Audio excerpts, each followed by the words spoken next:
তিন মাসের মধ্যেই শিলচরে শুরু হবে ওভারফ্লাইয়ের কাজ, জানালেন মন্ত্রী কৌশিক। 3 মাসের মধ্যেই শিলচরের ফ্লাইওভারের প্রাথমিক কাজ শুরু হবে।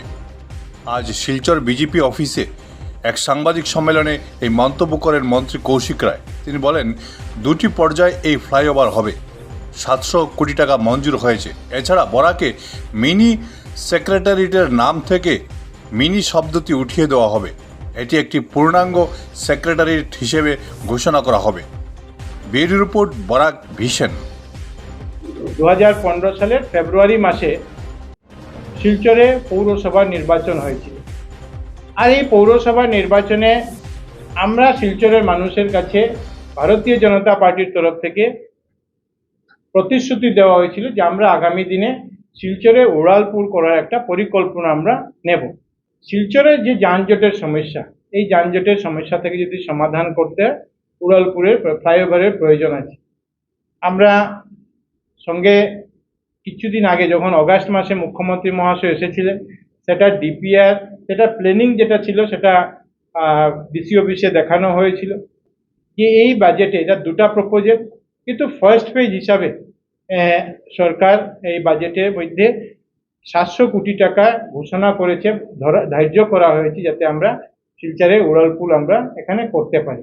আগামী 3 মাসের মধ্যে আমি আপনাদেরকে এটা বলতে পারি দায়িত্ব নিয়ে যে উড়ালপুরের যে প্রারম্ভিক কাজ, সেই প্রারম্ভিক কাজ আমরা শুরু করতে পারবো। এটা সরকার স্যাংশন করেছে। 2টা প্রপোজাল এখানে আছে, 2টা ফ্লাইওভার করার, ফেজ 1 ফেজ 2 হিসাবে করার। কিন্তু শিলচরের মানুষের আজকে যদি, শিলচর নয় শুধু বরাক উপত্যকার মানুষের যদি আজকের দিনে যানজট থেকে শিলচরে মুক্তি পেতে হয়, তো এটার অল্টারনেটিভ কিছু নেই। এই জন্য বিশেষভাবে এই যে প্রজেক্ট 700 কোটি টাকার একটা প্রজেক্ট, এটা এই ফ্লাইওভারের জন্য নেওয়া হয়েছে, সেটার জন্য আমরা অত্যন্ত আনন্দিত। বরাক ভ্যালি মিনি সেক্রেটারিয়েট কথা আপনারা সবাই জানেন। 100 কোটি টাকার উপরে কাজ শুরু হয়েছে। আমরা চেষ্টা করছি যে সেপ্টেম্বর অক্টোবর মাসে এটাকে আমরা ফাংশনাল করে দিতে পারি। বরাক ভ্যালি মিনি সেক্রেটারিয়েট নামে যেটা স্যাংশন ছিল, সেটা থেকে মিনি শব্দটাকে সরিয়ে দেওয়া হবে এবং এটাকে Barak valley full fledged secretariat হিসাবে করা হবে। এই ঘোষণা মাননীয় মুখ্যমন্ত্রী মহাশয় করেছেন এটা, এবং আমি মনে করি এটা আমাদের জন্য অত্যন্ত আনন্দের।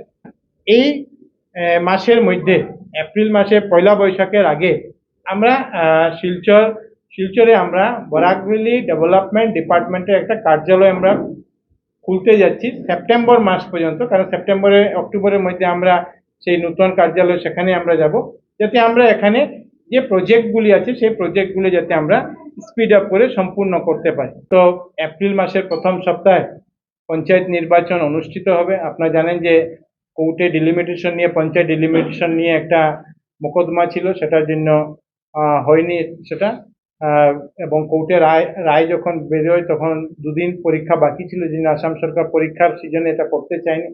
পরীক্ষা 28-29 তারিখে শেষ হবে। তারপরে এপ্রিলের প্রথম সপ্তাহে পঞ্চায়েত নির্বাচন ঘোষণা হবে এবং সরকারের যে প্রস্তাব বা যে রিকোয়েস্ট ইলেকশন কমিশনের কাছে পাঠিয়েছে যে যাতে আমরা মে মাসের প্রথম সপ্তাহের মধ্যে পঞ্চায়েতের যে নতুন পঞ্চায়েতের গঠনের প্রক্রিয়া যাতে আমরা সম্পূর্ণ করতে পারি। লাস্ট বিষয়, মাননীয় মুখ্যমন্ত্রী মহাশয় আগামী 18 মার্চ উনি শিলচর আসছেন।